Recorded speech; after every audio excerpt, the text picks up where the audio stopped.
This is Richard back at you. Today we got Richard's 03 Dodge in the house. Now we've already done his automatic transmission in an earlier video. We got his 273D transfer case that we're going to be tearing down. It doesn't have any issues with it. It's just got a lot of miles on it, so we want to kind of see what type of wear we have on the inside. Now these units are all there. They're heavy, big, massive units. See if we can get this thing apart and see what we got.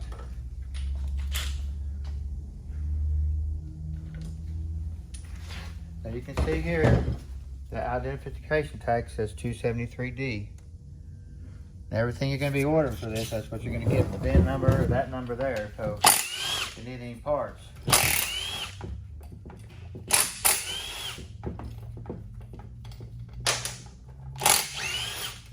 And since we pulled it out, I mean, it's good to redo the seals anyway because of the mileage. Yes. Yes. Like I said, we want to look at the shift fork inserts, just everything. See if there's any wear. I'm not sure how many miles is on this, Teresa. 126,000. Yep. Not a lot of miles. It just depends on how you use it. If it's a lot of miles. I think they do a lot of hunting. Do they? Yeah. Now this is electric shift. It's got the motor here. Totally computer controlled. So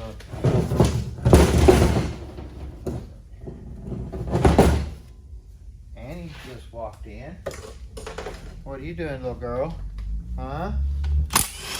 What's up? What are you doing? Paw. Yeah, she is. I'm gonna try to catch it. If it doesn't, I got my special little tool here that I use. If I can get it in there. They don't give you a little notch to get anything in it. You just gotta make your own. Big old massive bushing down in there. I mean, that seal's like that big around. I mean, you see how big that thing is. Oh, yeah. The drive shafts are massive on this thing. Now here we have our oil pump here. Sucks off the bottom when the drive shaft turns the oil pump. We don't usually see a lot of wear on the oil pumps or anything like that on these transfer cases.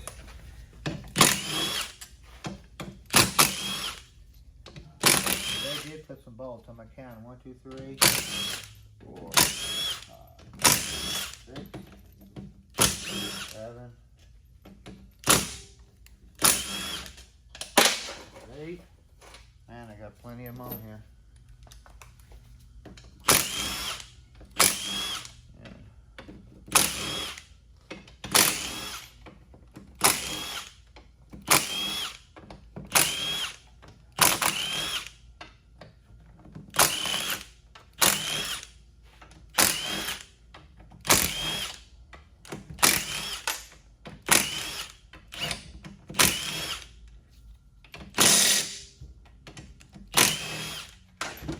I think I counted 22, something like that.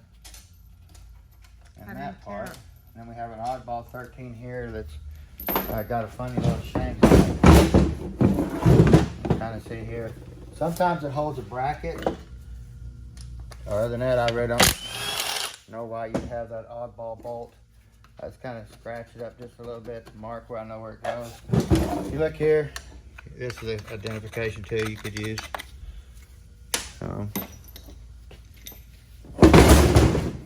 Got all the bolts out.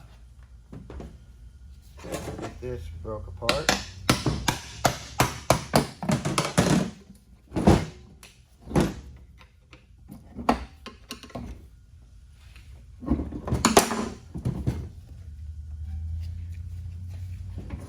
And these pumps are a little bit different. Let's get out of here. Because you got to kind of tilt them, push it off. A little tougher to get out. Come on.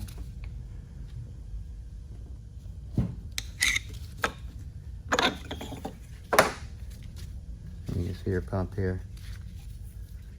Just a Little small oil pump.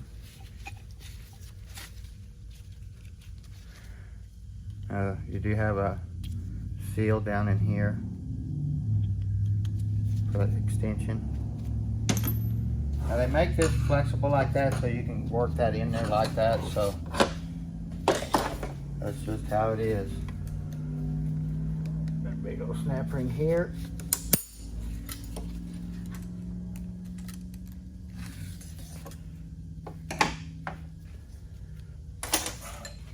And you can come in here and get this stuff off.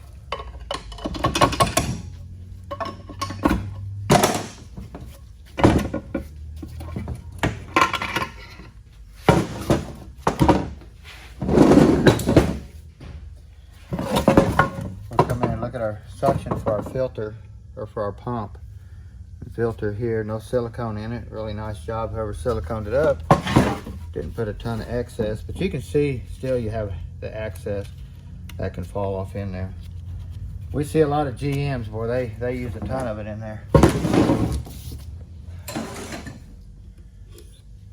Nice pretty yellow spring. This chain still looks really good. We'll inspect it a little bit better.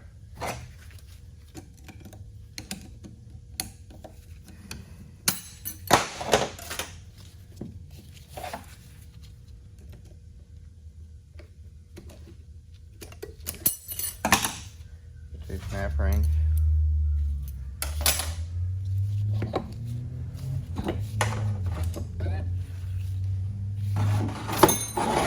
You don't see much wear on the sprockets or anything like that. So they are interchangeable. They should be the same on both ends. Now your chain, if there's any identification marks, I don't see any there. Usually GM, you know, have different colored tabs here on the ends. Well, actually, here's a purple one here, a single. So I'm not sure if Dodge recognizes them that way or what. So, the 243 on the identification tag and your VIN number will get you where you need to go. So we're basically going to get in here and look at your shift fork inserts.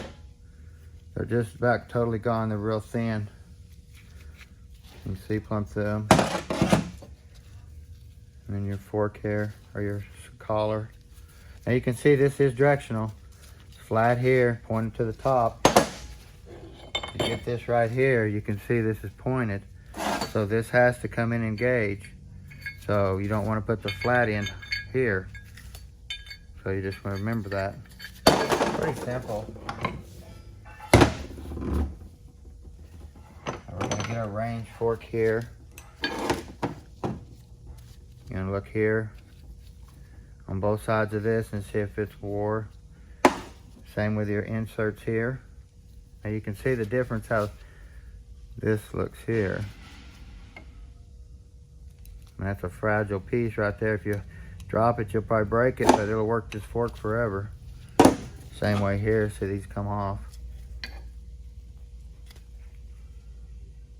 Then you can replace them.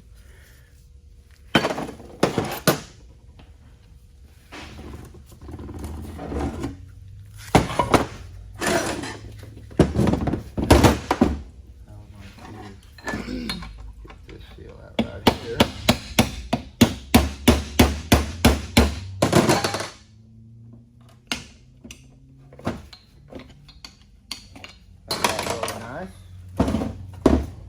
Going to be a snap ring down in here. Down there. If I cut the oil up in here a little bit.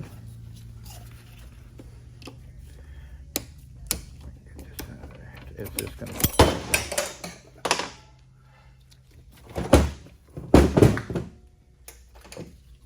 And you want to look at your planetary. Look for any hot pins, any purpling in the gears.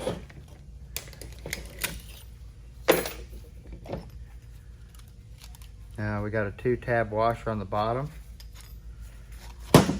We have a non-tab on the top.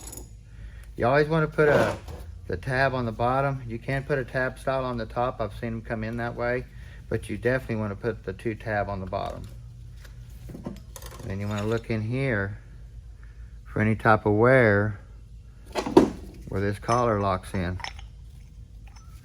on both sides.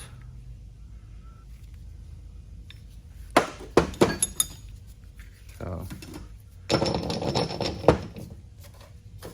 it's in there like that.